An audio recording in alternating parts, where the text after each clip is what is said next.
নিমপি, তোমরা আমার কথা শুনতে পাচ্ছো? নিমপিত রামকৃষ্ণ মিশন। আচ্ছা। আগের দিন আহ,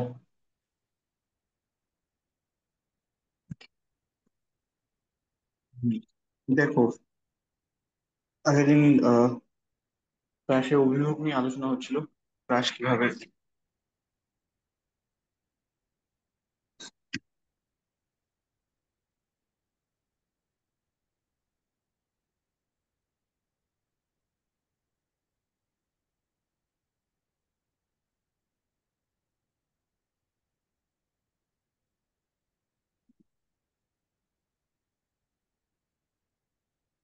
তোমরা এখানে এই ছবিটা দেখতে পাচ্ছো? তো দেখো, এই বিভিন্ন সময়ে বেগের দিক নির্দেশ করেছে। বিভিন্ন সময়ের দিকগুলো কোথায় আছে? প্রথমে দেখো, এই দিক বরাবর আছে। দ্বিতীয়ত, এই দিক বরাবর হলো। এখানে এসে দেখো, ওয়াই কম্পোনেন্টটাই জিরো হয়ে গিয়েছে। আগের দিন তোমাদের বলছিলাম। তারপরে এখানে আসলে ঠিক এরকম বরাবর, একটু ভুলে গেল। হুম, হুম, এরকম বরাবর আছে হয়তো। তারপরে দেখো, এটা এই দিক বরাবর আছে। একদম নিচে যেখানে টাচ করছে সেখানে দুটো ভাগ হয়ে। আর এই দেখো, এই যে কোণটা হচ্ছে, এই কোণের সাথে মাইনাস অফ থিটা নট বলছে। হুম, দেখো, তাহলে এটা কি? এই যে মাঝ বরাবর যদি আমি লাইনটা নিই, দেখো, সব সময় একই রকম থাকবে। ঠিক আছে? মাঝ বরাবর লাইনে দুপাশে দুটো, উম, মানে তুমি যদি মাঝখানে আয়না ধরো, দুটো দুটো দু রকম দেখতে লাগবে। ঠিক আছে? এইবার একটা একটা মিরর ইমেজ বলে এটাকে। ঠিক আছে? এই জিনিসটাকে ফিজিক্সের সিমেট্রিও বলা হয় কিছু কিছু জায়গায়। এইবার ক্লাসে একটা অঙ্ক দেখিনি আমরা। ঠিক আছে? আমাকে প্রথমে বলো, তোমরা বুঝতে পেরেছো তো এটা আগে? লিম্পিত রামকৃষ্ণ মিশন, রামকৃষ্ণ বিদ্যাভবন।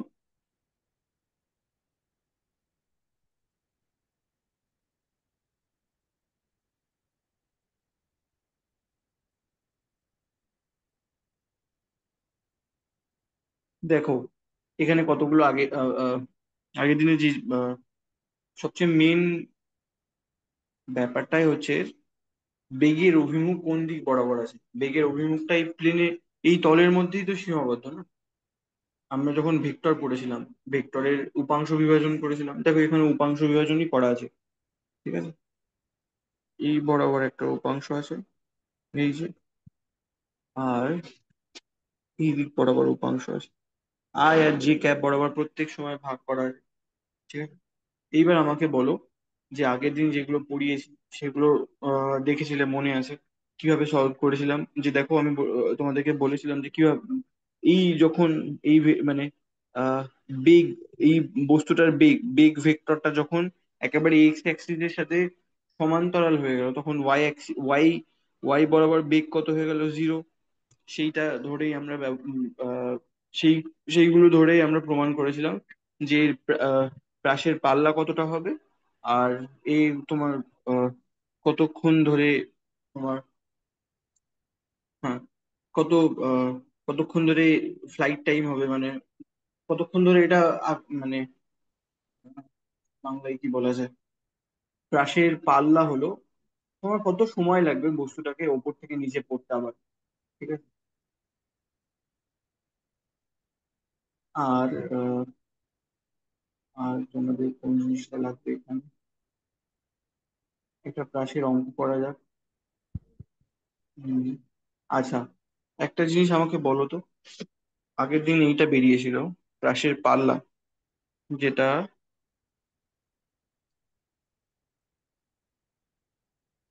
অনুভূমিক বরাবর কতটা দূরত্ব অতিক্রম করবে। হুম,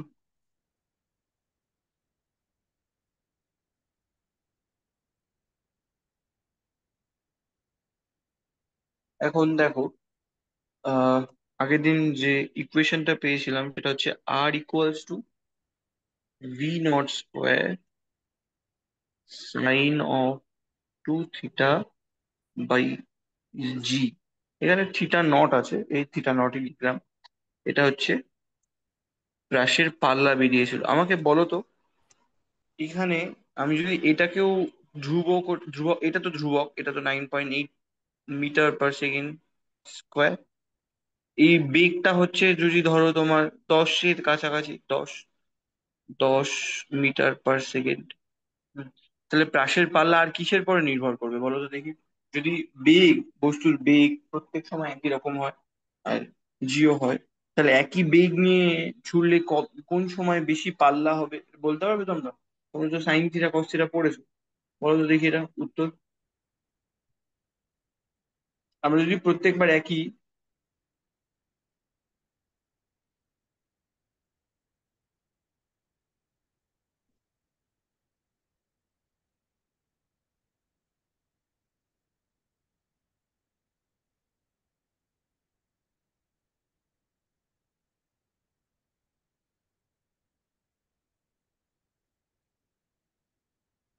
ত্রিপুর,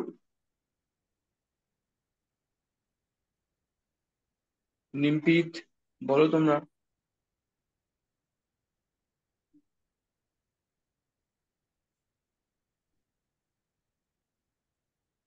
আচ্ছা, দেখো, এখানে তো আর একটা মাত্রই রাশি পড়ে রয়েছে, সেটা হচ্ছে থিটা। কোন কোণে এটা ওপরের দিকে ছুটছো? যখন এটা এই বস্তুটাকে তুমি ওপরের দিকে ছুটছো, তাহলে আহ তুমি যে বরাবর দাঁড়িয়ে আছো সেটা বরাবর ধরো পৃথিবীর ওপরের দিক বরাবর, সেটা হচ্ছে ওয়াই অ্যাক্সিস। স্যার আর থিটার উপর, হ্যাঁ, থিটার উপর নির্ভর করে। থিটার উপর নির্ভর করে, আমি তো সেটাই জানতে চাইছিলাম। এবার তোরা বলো তো, থিটাটা এখানে কোন মানে মানে তোমার এই আর এর মান সর্বোচ্চ হবে? থিটার কোন মানে, এখানে তো সাইন অফ টু থিটা লেখা আছে না, সাইন অফ টু থিটা। আচ্ছা বলো তো, সাইনের স্যার সর্বোচ্চ মান থিটার কত? 45 ডিগ্রি মানে জানার জন্য। হ্যাঁ একদম, 45 ডিগ্রি মানের জন্য। 45 ডিগ্রি হলে কত হবে এখানে? তাহলে হবে সাইন অফ 90 ডিগ্রি। 90 ডিগ্রির ভ্যালু হয় 1। আর সাইনের সর্বোচ্চ মানই হচ্ছে 1। সাইনকে যখন লেখা হয় না, সাইন অফ থিটা, এর সর্বনিম্ন মান হচ্ছে -1 আর সর্বোচ্চ মান হচ্ছে 1। তাহলে আর এর যদি সর্বোচ্চ মান এখানে যদি 1 হয়ে যায়, কারণ এ তো সবসময় একের একের থেকে বড় হতে পারবে না, একের থেকে ছোট হবে, তার মানে এটা সবসময় মানটাকে কমিয়ে দেবে সাইন টু থিটা। তো সর্বোচ্চ মান 1 হবে। তো সর্বোচ্চ মান 1 হতে গেলে 45 ডিগ্রি কোণে ওপরের দিকে ছুটতে হবে। তাহলে ভাবো, তোমরা যখন বলটাকে একই বেগে, এক নির্দিষ্ট বেগে একটা বলকে যদি 45 ডিগ্রি অ্যাঙ্গেলে উৎক্ষেপণ করো, তাহলে সে সর্বোচ্চ দূরত্ব অতিক্রম করবে অনুভূমিক বরাবর। ঠিক আছে? এই জন্য যারা জ্যাভলিন থ্রো করে না, তারা ঠিক 45 ডিগ্রি, প্রায় 45 ডিগ্রি অ্যাঙ্গেলের কাছাকাছি ওই তোমার জ্যাভলিন যেটাকে বলে সেটাকে থ্রো করে। ঠিক আছে? তাহলে সেটা সর্বোচ্চ পাল্লা, সর্বোচ্চ দূরত্ব অতিক্রম করবে অনুভূমিক বরাবর, এই আরটা বেশি হবে। এইবার আমাকে বলো তো, টি তো এখানে আছে, টি এর এখানে কত বেরিয়েছিল? টি এর এখানে বেরিয়েছিল তোমার হ্রাসের তোমার হচ্ছে সময়কাল। ঠিক আছে? সেটা হচ্ছে 2v0 sin θ0/g, তাই না? এরকম কিছু একটা বেরিয়েছিল হয়তো, 2g sin θ, হ্যাঁ, 2u sin θ/g, মানে ওই ভি ধরো, এখানে ভি নট লেখা আছে, আমি ওই হিসাবে লিখছি। সমান সমান হচ্ছে 2v0 sin θ0। তাহলে বলো সর্বোচ্চ সময়কাল কতক্ষণ অতিক্রম করবে সেটা?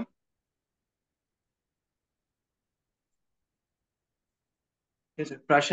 প্রাসের উড্ডয়ন কাল বা সর্বোচ্চ কত কত সময় ধরে সে ওপরে থাকবে। যদি সাইন থিটার ভ্যালু আবার 1 হয়ে যায়, তাহলে এটার ভ্যালু যদি যখন 1 হয়ে যাবে, তাহলে সাইন থিটা নট কত হয়ে যাবে সেটা? 90 ডিগ্রি। তুমি যদি ওপরের দিকে ছোড়ো, সে সর্বোচ্চ কাল অতিক্রম করবে। ঠিক আছে? একদম সোজাসুজি ছুটতে হবে ওপরে, কারণ এই অ্যাঙ্গেলটাই তো হচ্ছে থিটা। এটা থিটা, তাহলে থিটা তোমাকে 90 ডিগ্রি অ্যাঙ্গেলে মারতে গেলে একদম উপর দিকে ছুটতে হবে। ঠিক আছে? তাহলে সে সর্বোচ্চ সময়কাল ওপরে থাকবে। এইবার প্রাসের সর্বোচ্চ উচ্চতা দেখে নি, কত দূর উঠবে সেটাও আমরা বার করেছিলাম আগের দিন, এইচ। ঠিক আছে? এই হাইটটা, অনেক সময় আমরা উপরে বল ছুড়ি না বন্ধুরা, ওপরে একজন বল ছোড়ে আরেকজন ধরে। তো আগের দিন কত বেরিয়েছিল? H H equals to u² / 2g sin² theta, এরকম কিছু একটা বেরিয়েছিল হয়তো। সর্বোচ্চ,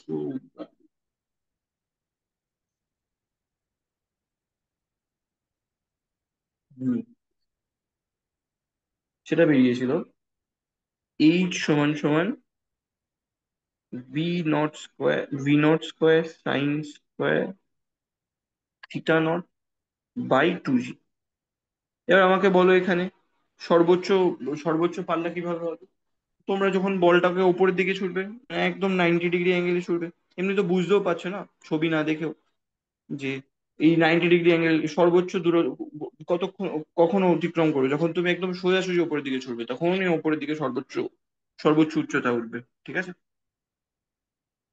ঠিক আছে, দেখো এটা আবার বেগের সাথে, তোমার বেগের সাথে প্রপোর্শনাল আছে, তুমি যত বেগের উপরে ছুটবে তত উচ্চতায় উঠবে। ঠিক আছে? এই জিনিসগুলো তোমাদের পরীক্ষায় বিভিন্ন রকম ভাবে জিজ্ঞেস করবে, এগুলো একটু মাথায় রাখবে। আর আরেকটা জিনিস আছে তোমার, একটা প্রাচীর অঙ্ক করা যায় যে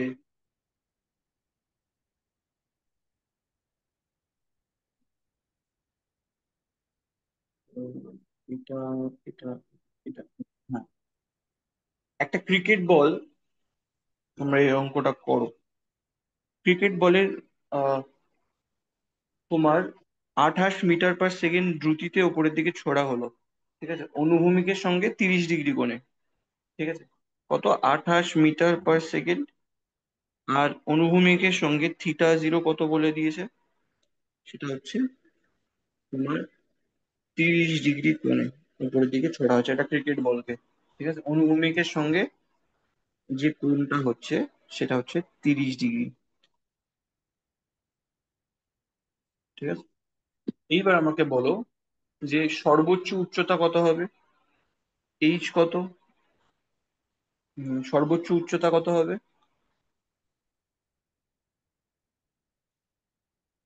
প্রথম হচ্ছে সর্বোচ্চ উচ্চতা,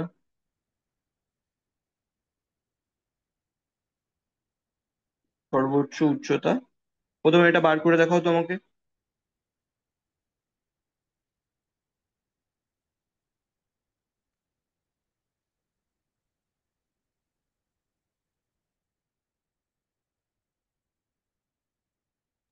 কত হবে সর্বোচ্চ উচ্চতা?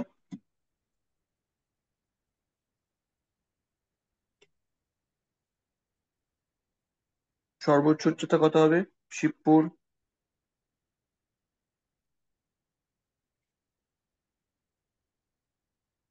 তাড়াতাড়ি বলো, তোমরা তো জানো ফর্মুলা, তাড়াতাড়ি করো। Sir 9.8 metre. 9.8 মিটার? আমার জি মনে হচ্ছে স্যার। একটু ভুল হয়েছে মনে হচ্ছে, দেখো তো, আমি করে দেখি। তো তোমাদের একজন বলছে 9.8 মিটার sin²θ0/2g, এটা হচ্ছে ফর্মুলা। বসাও 28 তার হোল স্কোয়ার, তোমাদের কাছে সবার কাছে ক্যালকুলেটর আছে নিশ্চয়ই। sin θ মানে হচ্ছে 30 ডিগ্রি, তার হোল স্কোয়ার, 2 × 9.8, ক্যালকুলেট করো তোমার। জির এটা মানটা হচ্ছে 10 ধরে করেছি। কোনটা? জির মানটা। জিন 10 ধরে, আচ্ছা আচ্ছা, 9.8, 9.8। এমনি নর্মাল আমি এখানে তো লিখে রেখেছি বোধহয় ওটা 9.8 ধরে। ক্যালকুলেশনের সুবিধার জন্য ওটা করেছি। ও আচ্ছা আচ্ছা আচ্ছা আচ্ছা। হ্যাঁ আমি জি এর মান লিখে দিচ্ছি, জি এর মান হচ্ছে 9.8 মিটার/সেকেন্ড। ঠিক আছে স্যার। এটাই বেশিরভাগ সময় ধরবে, সুবিধা হবে। ঠিক আছে। ওই যে অঙ্কটাও বোধহয় ওরকম সুবিধা হয়ে যাবে তোমার। 28 আর এটা হচ্ছে হাফ অফ, মানে 1/4 হবে। ঠিক আছে, sin 30 এর ভ্যালু কত? হাফ তো। আর নিচে কত আছে? 2 আছে, × 9.8 আছে। করো দেখি কত হয়।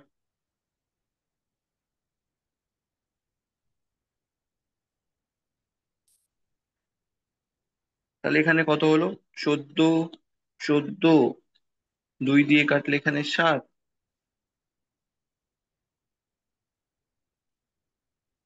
7×14 বোধ হয় 17। হ্যাঁ, এটা বোধ হয় 9.8। তার মানে এই 10 এখানে উঠে গেল, মানে এটা হচ্ছে 10 মিটার। ঠিক আছে, হলো, সবার হয়েছে এটা? ধন্যবাদ। আর অনুভূমিক তলে ফিরে আসতে সময় কত লাগবে? তার মানে সময়কাল কত লাগবে? রাশটা বার করো তোমরা। সময়কাল, টি সমান সমান ফর্মুলা আমি বলে দিচ্ছি, এটা তো তোমরা পারবে। 2 v0 sin θ বাই জি। কত হবে বলো অ্যান্সার?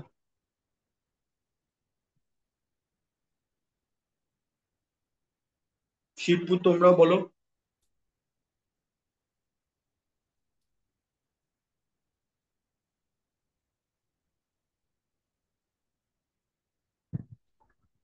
2.8 মিটার। কত কত? 2.10 8 মিটার, জি এর মান 10 ধরে করলে। ধরে, 9.8 ধরে করো। আচ্ছা, ক্যালকুলেশনটা একটু টাফ হয়ে যায় সেই জন্য। ও আচ্ছা, না না, তুমি করো।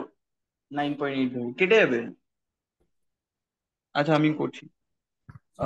28, এটা হচ্ছে হাফ, আর নিচে হচ্ছে 9.8, কেটে গেল। 28, আহ 7 দিয়ে যায়, এটাও 7 দিয়ে যায়, ঠিক আছে। দেখো, 7 দিয়ে গেলে 14, তোমার হচ্ছে 2 দিয়েই ফার্স্টে দেখলে দেখা যায়। এই তো ওপরেই তো কেটেছি এটা দিয়ে। হম হম হম। তোমার পয়েন্টটা তুলে দাও এখানে। 10, এটা হচ্ছে 7 দিয়ে 4 7 28, আর নিচে থাকবে হচ্ছে 7 14 98 বোধ হয়, একটু আগে কাটলাম তো। ওপরে এখনো 2 আছে, আর নিচে 7 আছে। 20/7, তার মানে কত হচ্ছে? 7 × 2 = 14, 6 60, তার মানে হচ্ছে 7 7 × 49, 5, 7 7 × 49, 7 8, ওই 2.9 এরকম আসবে বোধহয়। দেখো তো তোমরা করে।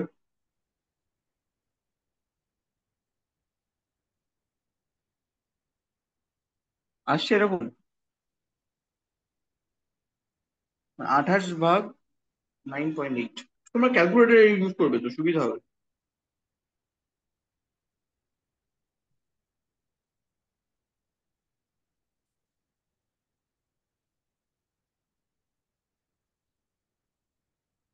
কত হলো বলো?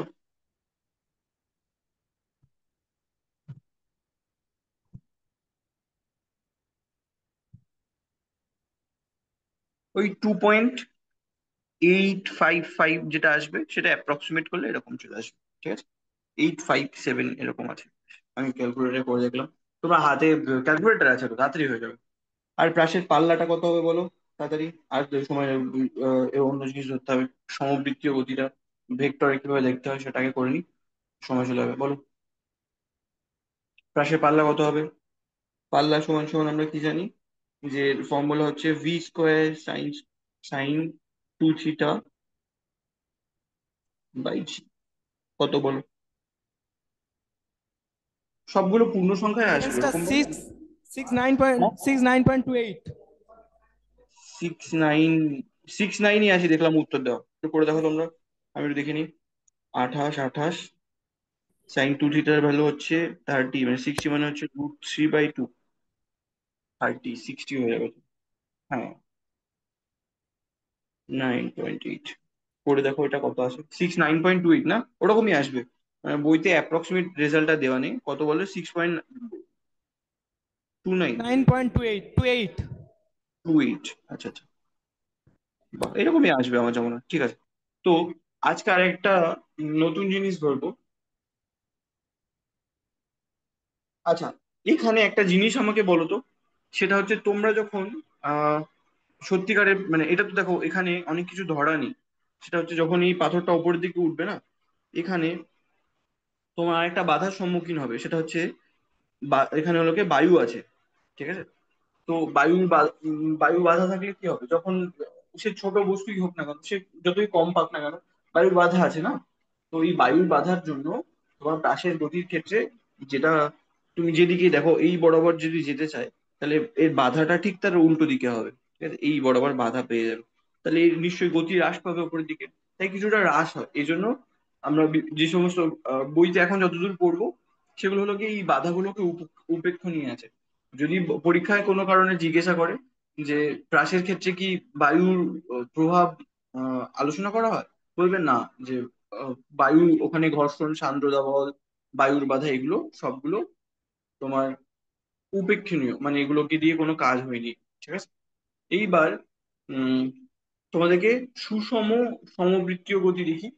তো সমবৃত্তীয় গতি আর সমবৃত্ত মানে তো অন্য জিনিস, যাই হোক। সুষম বৃত্তীয় গতি, বৃত্তীয় গতি তো তোমরা দেখেছো, একটা ঢিলকে দড়ি বেঁধে তোমরা যদি ঘোরাও, সেক্ষেত্রে কি হবে? সমবৃত্তীয় গতি সম্পন্ন করবে। ঠিক আছে। তো এখন কি হয় সেক্ষেত্রে? সেক্ষেত্রে এই যে রেডিয়াস এ, সেটা সবসময় সমান থাকে। দেখো এর ক্ষেত্রে এটা খুব সুন্দর ইন্টারেস্টিং জিনিস দেখা যায়।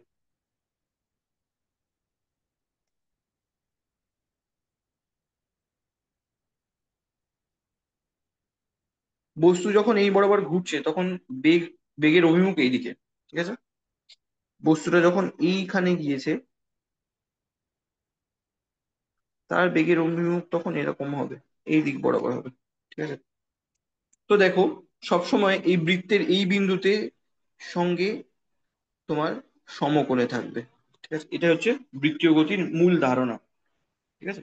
এইবার আরেকটা সুন্দর ইন্টারেস্টিং জিনিস দেখি, সেটা হচ্ছে বেগের অভিমুখ কিন্তু বারবার পরিবর্তন হচ্ছে। বেগ যদি, বেগের অভিমুখ পরিবর্তন হলে কি কখনো ত্বরণ আসতে পারে? তোমরা কি এটা জানো? বেগ তো এখানে ধরো আমি বেগকে ধ্রুবক ধরে নিচ্ছি, ঠিক আছে, তুমি ঢিলে লাঠি বেঁধে সেটাকে তুমি একই বেগে ঘোরাচ্ছ, সুষম দ্রুতিতে ঘোরাচ্ছ, ওই জন্য সুষম এই মোশনটাকে বলা হয় সুষম বৃত্তীয় গতি, অনেক সময় বলে। ভি এখানে হচ্ছে সুষম, সুষম। ঠিক আছে। এবার আমাকে বলো যে বেগের দিক পরিবর্তন হলে কি কখনো ত্বরণ তৈরি হতে পারে? বেগের তো মান পরিবর্তন আমরা এতদিন যেগুলো করে এসেছি, ত্বরণ সমান সমান কি লিখি? তোমরা লিমিট পড়েছো কিনা আমি জানি না, তাও লিমিটের সংজ্ঞা দিয়ে লিখছি। ঠিক আছে। তোমার বেগের পরিবর্তনের হার কি বলা হয়? তোমার ত্বরণ।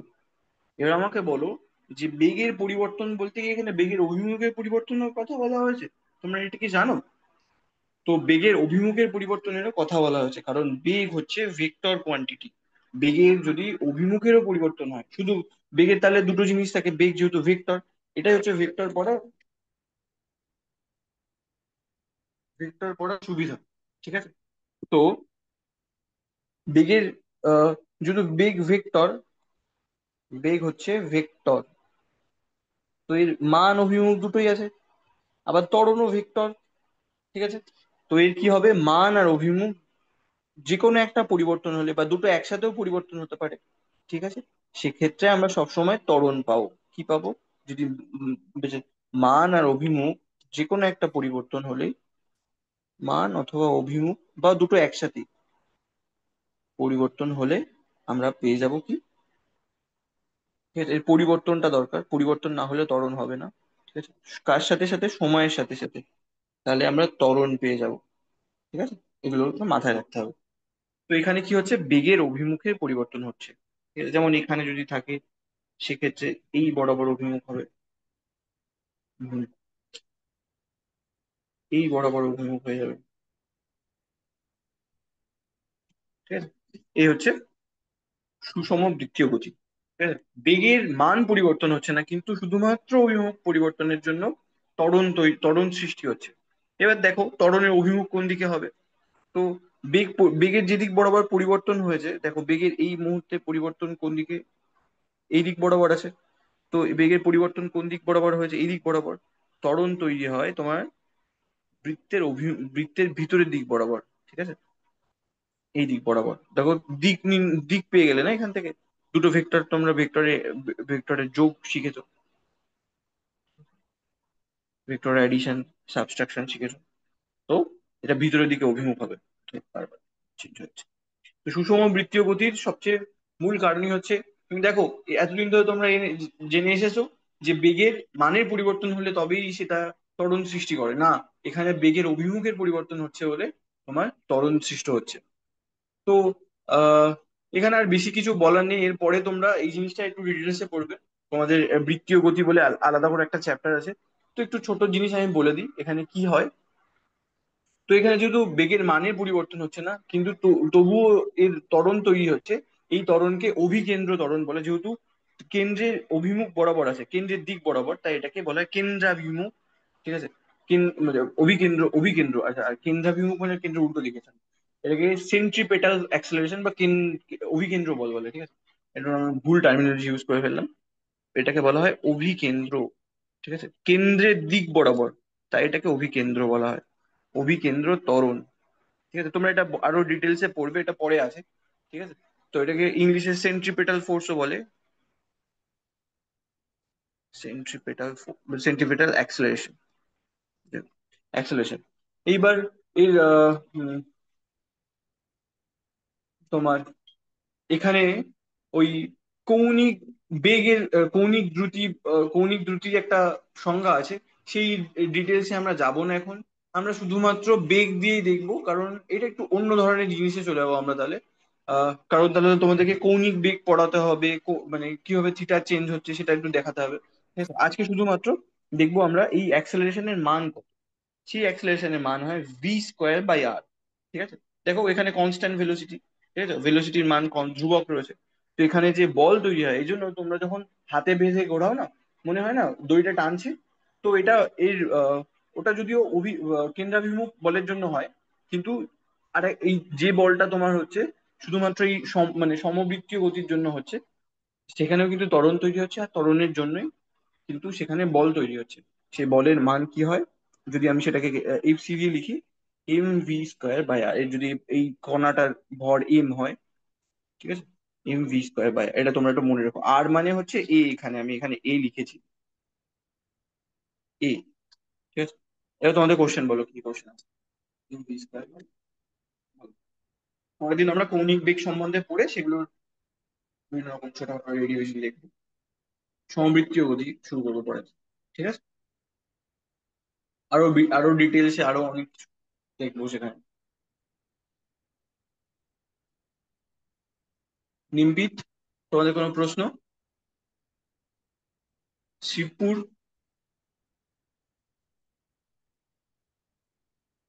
শিবপুর, নিমপিত।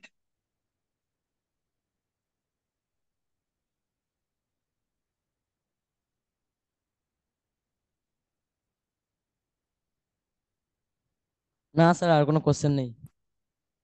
আচ্ছা।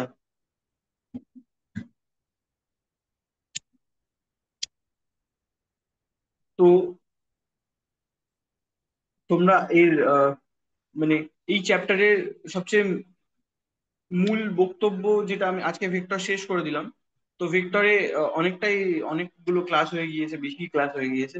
তো ভেক্টরের মূল উদ্দেশ্যগুলো বুঝতে পেরেছো? আমরা প্রথমে পড়েছিলাম মান, অভিমুখ, তারপরে সেখান থেকে ভেক্টরের যোগ, বিয়োগ, সমান্তরাল সূত্র, ত্রিভুজ সূত্র, এগুলো বেসিক্যালি একই জিনিস।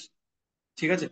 আর তারপরে যে জিনিসগুলো আমরা পড়লাম সেটা হচ্ছে তোমার সেখান থেকে কিভাবে বেগ, সরণ, ত্বরণ আসে। তারপরে দেখলাম হচ্ছে যে আমরা রিলেটিভ ভেলোসিটি বা আপেক্ষিক বেগ দেখলাম। তারপরে প্রাসের গতি দেখলাম। প্রাসের গতি দেখার পর সমবৃত্তীয় গতি। ঠিক আছে। তাহলে আমাদের ভেক্টর, মানে ফিজিক্সে কত, মানে তোমরা যে পদার্থবিদ্যা পড়ছো তার ক্ষেত্রে যে কোনো যেগুলো মানে কিছু মানে পরিমাপগত রাশি রয়েছে, যেগুলোর ক্ষেত্রে অভিমুখ খুব গুরুত্বপূর্ণ হয়ে ওঠে, যেমন বেগ, ত্বরণ। এরপরে আমরা আরো কিছু দেখবো, যেমন তোমার কারেন্টের তো অভিমুখ হয় না, কিন্তু যখন আমরা সেগুলো যখন ঘন মানে ওর মধ্যে যে কারেন্ট ডেনসিটির কথা বলবো, তখন মানে এটা একটু অন্যরকম বাংলায় টার্মিনোলজি হয়ে যায়, আমি ওটা ওই কারেন্ট ডেনসিটি বললাম। এরকম অনেক জিনিস আছে যেগুলোর ক্ষেত্রে তোমার অভিমুখের প্রয়োজন হয়। ঠিক আছে, এক এক অভিমুখে এক এক রকম তোমার মান হয়। ঠিক আছে, সেগুলো নিয়ে আমরা দেখবো। ঠিক আছে।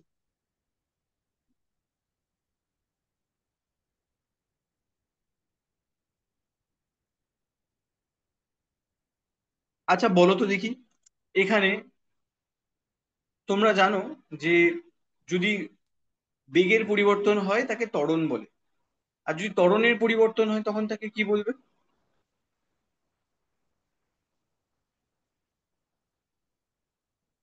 নিমপিত তোমরা জানো?